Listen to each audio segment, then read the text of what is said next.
my god, Trisha. Did somebody get dick down last night? Somebody did, and it was me! And with Mike? I fucking know, I know. Okay, but like, isn't Mike a little dirty? I mean, not really, he's fine. Yeah, Rachel, like, I'm sure that Trisha was safe. Yeah, like, you totally used a condom and... I mean... Trisha! He said he was fine. Fine, he could have like a billion STDs. Yeah, what if he's like one of those creeps who tries to get girls pregnant? He is not. Guys, I'm fine. Okay, but what if... Oh my god, are you okay? I'm fine. Jesus Christ, what happened to your face? What do you mean? You have a bunch of like big red dots all over your face. Oh, come on. So a girl gets one breakout and her roommates freak out? Wait.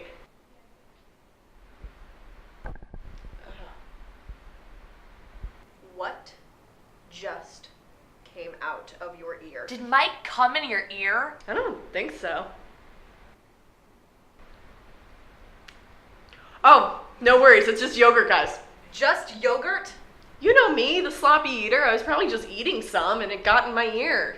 It happens. Most certainly does not. You guys are freaking out about nothing. Trisha, you are dripping wet. Oh, wow. It's hot in here. Way to make fun of me for my abnormally large sweat glands. This is what happens when you don't use protection. Yeah, these are definitely symptoms of some crazy STD. Oh, will you guys just drop it? I'm fine. Oh. No, absolutely fucking not. You know, I guess maybe we did use a condom and it just got lost in the chaos. This isn't happening. Nope. Oh my god. They just keep coming. I'm gonna throw up. Oh, grow up, Emily. I must have slept on them or something. It's not that gross. Condoms are coming out of your head.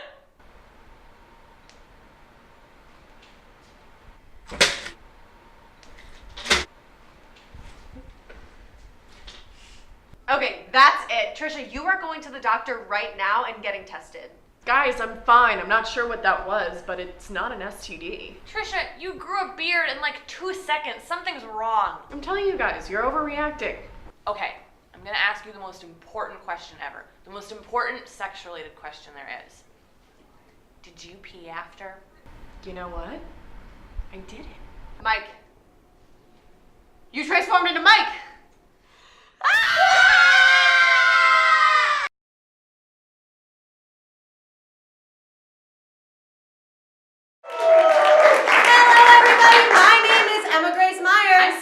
And this is Purchase Late Night.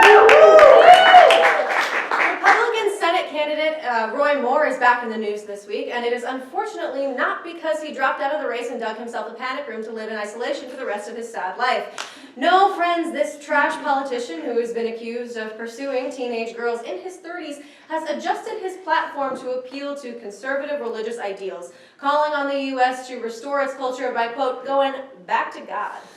I'm sorry, but first of all, what culture? The only culture Americans, white people, have is stealing other cultures and killing the people that they stole it from. Which, now that I think about it, might be what he's referring to, so... Happy Thanksgiving! Also, if you're trying to go back to God after you acted predatory towards teenage girls, God is going to look at you like you're the person who they were friends with in elementary school, but then you grew up and got weird. So God's like not trying to be associated with you anymore. Like, do you know that guy? Oh, who, him? No, absolutely not. Moore has also threatened to sue the Washington Post after they published the stories of these allegations. Because nothing makes a man look more innocent than immediately going on the defensive. Like Donald Trump with fake news, or our personal favorite. I did not have sexual relations with that woman. But you know what? There is one person who has always told the truth and is my personal favorite. Cocaine is a hell of a drug. That's Rick James, and even though here he looks more like the Pine Sol lady than a certified super freak, he's telling the truth.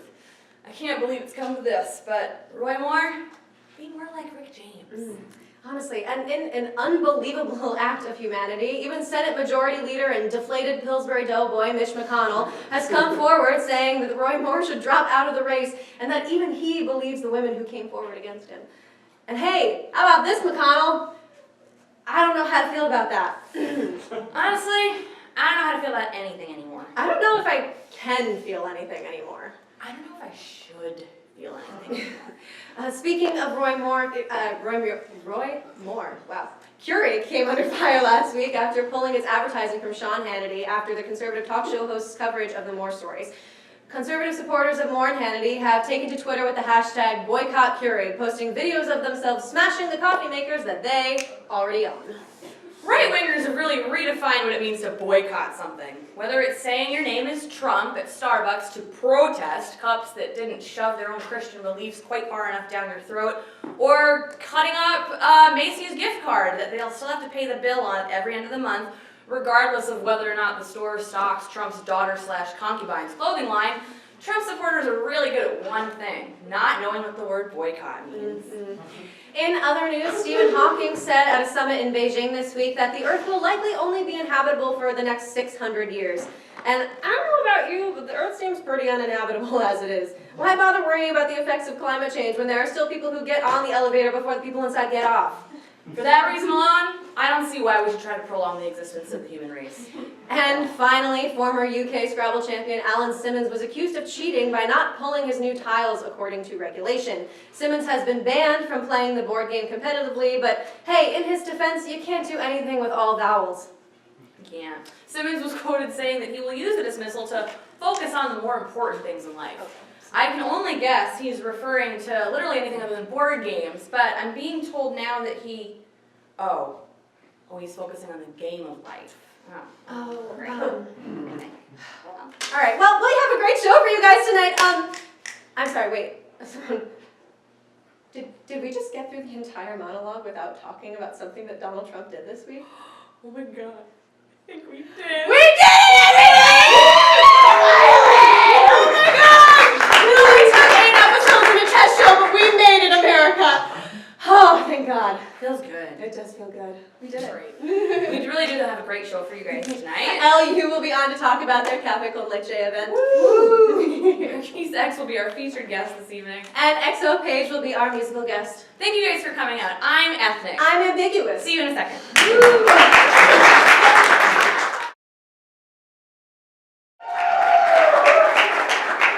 Welcome back, everybody. So tonight we thought it would be fun to take a little trip down memory lane and dig up some of our staff's ghosts of social media past in a new segment that we like to call Timehop-alypse. Up first, we have our very own Simone Ritchie. In a Facebook status from 6 years ago, Simone made the revolutionary comment that she, quote, likes being awkward. What can I say? I was a very thoughtful 15-year-old. Well, don't speak too soon, Simone, because that Facebook status was almost immediately followed by this one. I don't understand why people think it's okay to post vague status updates on Facebook. It's just a website, not your journal. Hey, haven't we all been in a situation where we want to post something to Facebook like, can't believe no one understands me, or feeling sad, don't ask. You can't tell me you've never posted the upside down smiley face emoji and the gun emoji just to get a reaction out of your friends. That's true. Moving on. Next up, we have a hot pic of our writer Miles making a very serious face in an otherwise very silly photo. And where would Miles be without his gal pal Sarah? Killing. We all have a couple rough pictures here and there. Well, we move on. Last but not least, let's check in on 15-year-old Mary Grace. Here's a Facebook status of hers from 2010. Madu, I just tipped my tube on a pop-up bottle, love MG. Pop-up is really cheap and shitty vodka for anybody who doesn't know, which was immediately preceded by the first attempt at this status. Hey, Mary Grace, you got anything to say about this? Yeah, I think it speaks for itself. That's fair. Fair enough. Well, everybody, that is just about Wait, stop! Since most of our writing staff just had to endure public humiliation on our college TV show, I thought it would be nice if I pulled up a gem of Emma's from 6 years ago. You were all in this together, right? All right, we'll be right back, everybody.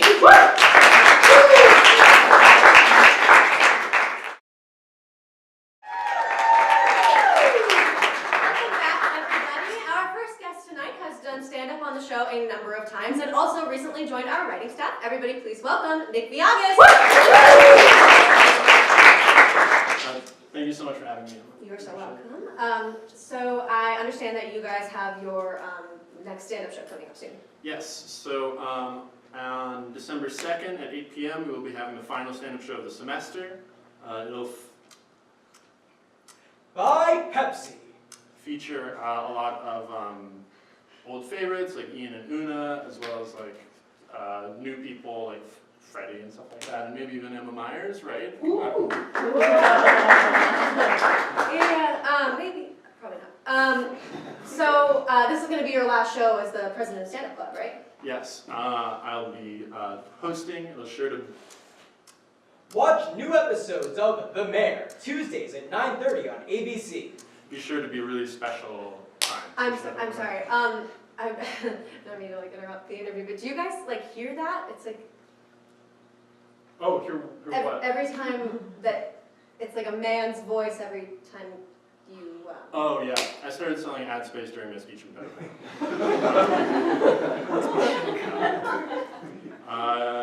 Yeah, it's actually sort of. Check out Sprite if you haven't before. Delightful. Why did you do that? Oh, so I've been appearing on the show a lot, so I've been getting a lot of like international heat, a lot of brands hit me up, you know what I mean? So I figured it's finally time I start making some money off this thing, you know what I mean? But really I think we should focus more on the stand-up show that we have to promote. Oh, right, sure. So who are some of your influences in stand-up? Rebecca Corey, Tig Notaro, Attention, if you or a loved one has been diagnosed with mesothelioma. I'm sorry, I just need to stop you right there. Emma, you can't interrupt me. Stamps.com. Somebody uses it. Asbestos Council. It's some really good. Stubborn Soda, the official cola of gentrification. Money for that. All right, well, you're selling ad space on my college TV show and also, like, during your life. It's like if The Yankees. you can sell my thinking time. Yeah, Emma doesn't, Purchase College. Gape your mind. Watch Purchase Late Night every Thursday on YouTube. Discriminate like you do. You just gotta be patient. All right, well, I definitely did not pay for that Purchase Late Night one. We only have like $15 left in the budget. Please donate to Purchase Late Night left. Anyways, so where did you get the money for that? Emma, you might want to check up on that. I've been betrayed by two of my closest friends. Alright, so Come to the stand-up comedy show December 2nd at 8 p.m. The name is to be decided, and the host will be Nick Viagas. We'll be right back!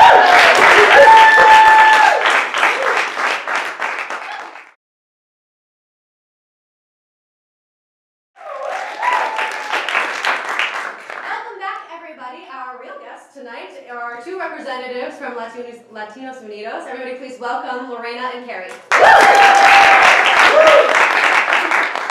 Hello, you guys. Thank you so much for coming on. How are you? I'm so great. How are you? Good. Good. I'm glad. All right. So talk to us a little bit about LU. So first of all, what is your position in the club? Okay, so hi everyone, I guess. My name's Lorena. I am president of Latinos Unidos, and this is Kari. She is shadowing the club and what we do, I guess. And that's we do a lot. You love that. It sounds like you like oversee it, like shadowing the club. Yeah. Just badass. So doesn't need to tell people what you do. Yeah, from now on. Yeah. I do that. In real life, what do you do as a shadow? Well, I'm kind of just trying to get the gist of what everyone does in the club, what the PRs do, what Lorena does for the club, what the treasurer's position. I don't know. I don't know what I do. Just gotta see. Get a little taste of everything. Exactly. Boots on the ground shadowing. So tell us a little bit about what LU does. Okay, so LU is Latinos Unidos. We're basically the Latinx club on campus, which is great because we're the only Latinx club on campus, which is fun. We talk about cultural differences in the Latinx community, so stuff from colorism to how we see people of color, of Latinx identity in the media and in music and stuff, and how like a lot of dark-skinned Latinos are washed away from that, and what we see is this whole Europeanist idea of how we should be represented in the media, which is all like fair-skinned, light-skinned people, which isn't like cool, and it doesn't really grasp the culture. We hold banquets with food, and everyone's completely invited. You don't have to be Latino to be a part of the club, and we say it all the time. And what we do is encourage people to just come and learn about our cultures and like learn about our food, learn about our music, come dance with us, come party with us, like come learn about our differences, because it's something that we don't learn growing up in school. It's not something that we learn in our history books or science books. Like we know nothing of like the history of South America because it's not something we grew up with. So we try our best to like mix important topics that we find are important to our community here in Purchase and around like, I guess, the state of New York, and like bring them about to people who don't know about it, because we even find ourselves learning stuff that we never knew. So. Awesome.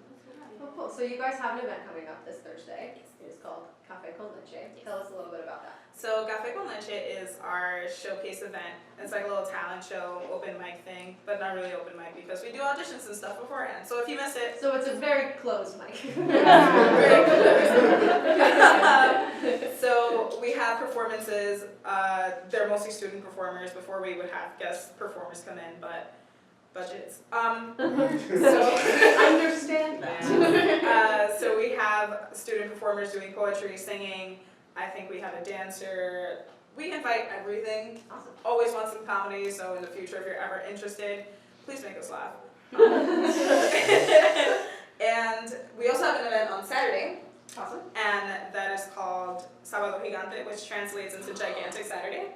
And like the real Sábado Gigante, like that's what you're gonna do? No, not the real one. Okay. But so the reason locked in But it's a good idea. So the reason why we're calling it Sábado Gigante is because we're doing a benefit for the victims of the hurricane in Puerto Rico and the earthquake in Mexico that happened earlier this semester. We're having raffles, so we have Lenny's gift card. So Lenny's, no, not Lenny's. Lenny's up. No, we have Lenny's. Well, we are gonna have a cheese platter from Lenny's. So we're gonna have food at this event. Simone is more excited. And at Café con Leche, we're gonna have pastries. We always have food, so come out to our events. Café con Leche is going to be in the buffer room of admissions on Thursday. From 8 to 10 p.m. So come and see your peers. It's gonna be fun. And Sábado Gigante, we're doing raffles. We're gonna have Lion Jazz Band perform for the time being. And if you guys donate, hopefully you win some prizes. We're gonna be doing raffles throughout the night. And it's gonna be a nice little gala thing. So if you wanna dress up, here's a reason to dress up. Come eat some food. VA 1016 from 6 to 9 p.m. on Saturday. Awesome. So when do you guys meet like regularly? Oh, we meet on Tuesdays at 10 p.m. You were about to be like, well, sorry. No, Tuesdays no, at 10 p.m. I was gonna say at 10 p.m. because Where? in the basement of the hub, the club room. I think it's 10. I don't know what room it is.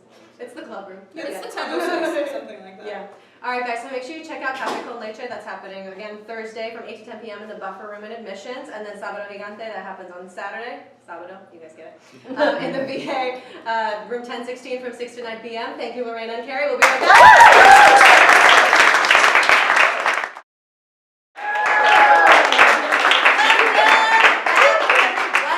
Our featured comic tonight will be performing in Stand Up Club's next show, which will take place on December 2nd. He once dislocated his shoulder, and it has never returned the way it once was. Oh.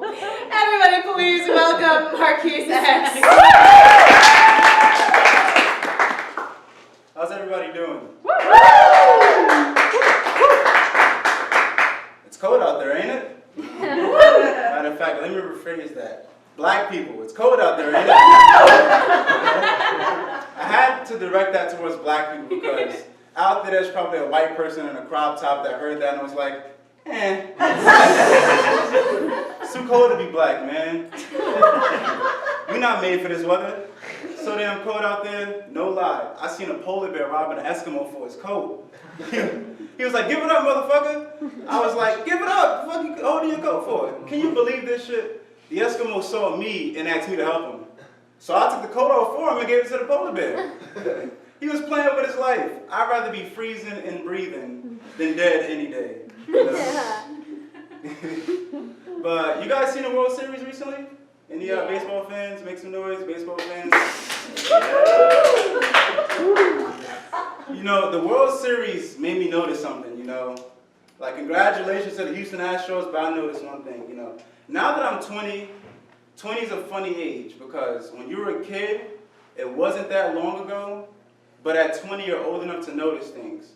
Like, when I was a kid, which wasn't that long ago, baseball was a predominantly Latino sport. I'm not lying. 50% of like every roster was like Latino, you know.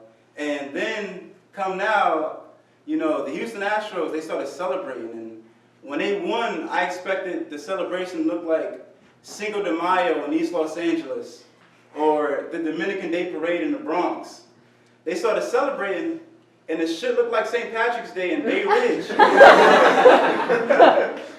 A lot has changed since I've been a kid. Like, the other day I was in Walmart, and did you know there's an as seen on TV aisle now?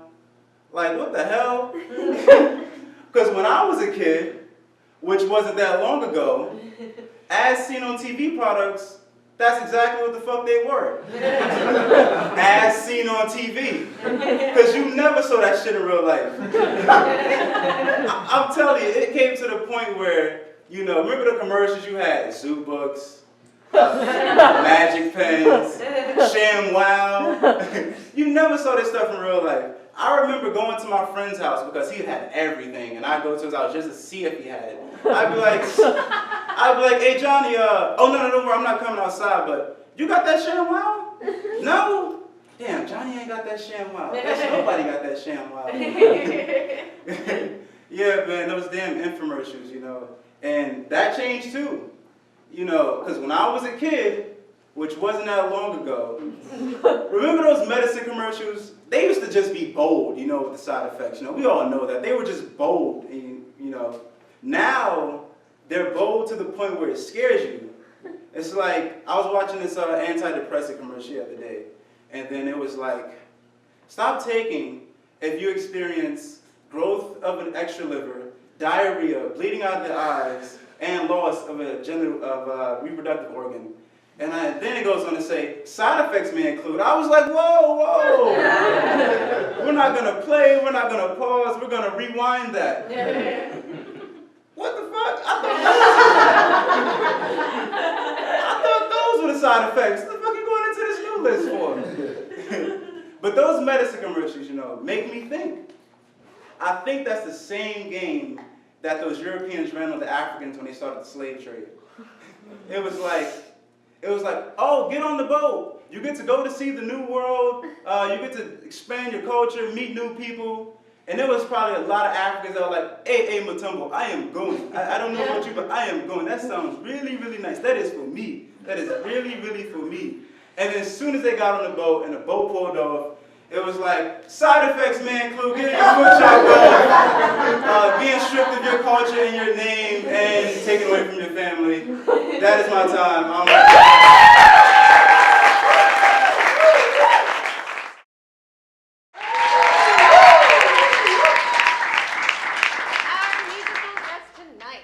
Our musical guest this evening has done all of their own tattoos themselves.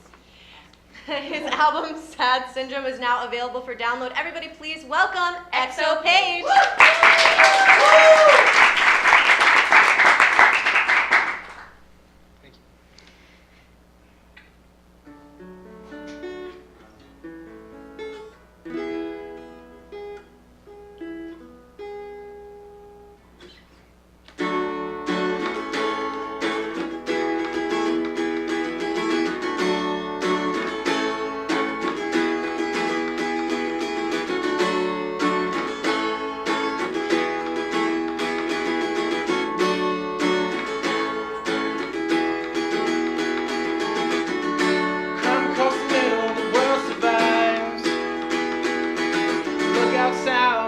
is a line called either of electric eye. Whoa, dark nights. One little heart to beat, one little talk to come down, one silver eye to feed. Whoa, 'cause this mountain's built for us, and this mountain's torn from us. And if I call you now, would you dare? Oh, baby boy, you can float through time and space. And if it's mine to share, would you care to mourn with me? Lovers, won't you mourn with me? Lovers, won't you mourn with me? Lovers, won't you mourn with me?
I know, I'm sorry.